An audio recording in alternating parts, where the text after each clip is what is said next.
They built 96 houses on my land. Not a mistake. Not an accident. They knew exactly what they were doing. The HOA president even looked me in the eye and said, "People like you never win against people like us." I didn't argue. I didn't yell. I just nodded, and quietly started collecting proof. Every single detail that would show what they had done. If you're new here, subscribe. The courtroom part is insane. My grandfather bought 47 acres of Colorado mountain land in 1971. Nothing fancy, just forest, fresh air, quiet.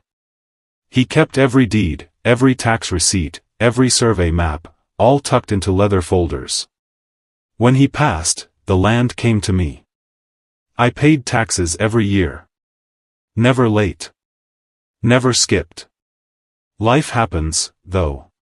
Divorce. Job stress. Kids. Exhaustion. 3 years went by before I finally made it back to the land. When I drove off the highway, my stomach sank. The forest was gone. Sidewalks, driveways, fresh paint. A huge stone sign read, "Ridgeline Heights, a luxury HOA community." Every instinct in my body told me this was wrong. This was my land. Every single acre. Then she walked out. Cassandra, HOA president. Perfect hair, perfect smile that didn't reach her eyes. Posture so straight it looked rehearsed. I told her calmly that I owned the land. She smiled like she had a script. "The developer claimed you abandoned it. Legally, it's ours now. If you come back, we'll have you removed." Her calm confidence said one thing clearly. They thought I had nothing. So I left. Quietly. Controlled. They didn't know the documents I had at home. That night, I laid everything out on my table. Original deed. Tax receipts from every year. County property maps. Survey logs. Nothing missing. Nothing broken. No gaps. I called attorney Lydia Chen. She's famous in Colorado for dismantling developers through paperwork alone. She flipped through the files and said, "Don't challenge them yet. Let them finish construction. Let them sell. Once that happens, their legal defense collapses on its own records." She explained, if I moved too early, I'd fight the developer. If I waited, the case would practically win itself. So I waited. Twice a week, I parked on a nearby public road and observed. No confrontation. No threats.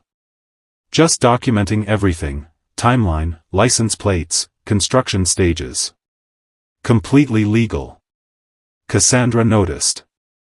Then panic set in. First, harassment claims. Then, Facebook posts calling me unstable and a threat to the community. Someone spray-painted "creep" on my garage. My job even put me on leave citing public concerns. They thought they were destroying me. But all they were doing was building my case. Every message. Every post. Every false claim. Screenshotted. Time-stamped. Archived. I wasn't angry. I was patient. When the last house sold and the final family moved in, Lydia filed the case. The developers walked into court full of confidence. Cassandra smiled like she already won. The judge looked at one document first, proof that I had paid property taxes every year. Colorado law is clear. If the original owner pays taxes, adverse possession is impossible. That alone shook them. Then Lydia presented the second piece of evidence, an internal developer email, obtained legally during discovery, that said, "The owner is still paying taxes. Move fast, if he notices, we could lose.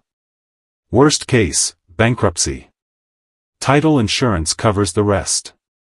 The courtroom went silent. Cassandra froze. Her husband went pale. Their lawyers stopped talking. The judge slammed the folder shut. This property remains under the original owner's title. Everything built on it is legally yours. Just like that. Every house, every street, every inch. Legally mine again. The developers faced penalties. Assets seized. Real estate licenses revoked. Cassandra? Banned from holding office in any HOA or development company ever again.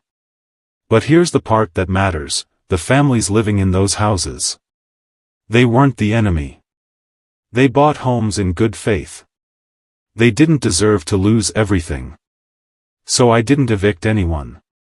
Instead, I converted the property into a community land trust. The families now fully own their homes. No HOA. No abusive fees. No power games. The neighborhood manages itself, fairly. No Cassandra. No corruption. Just neighbors. I didn't need to yell. I didn't need to fight loudly. I didn't need revenge. I needed patience, documentation, and strategy.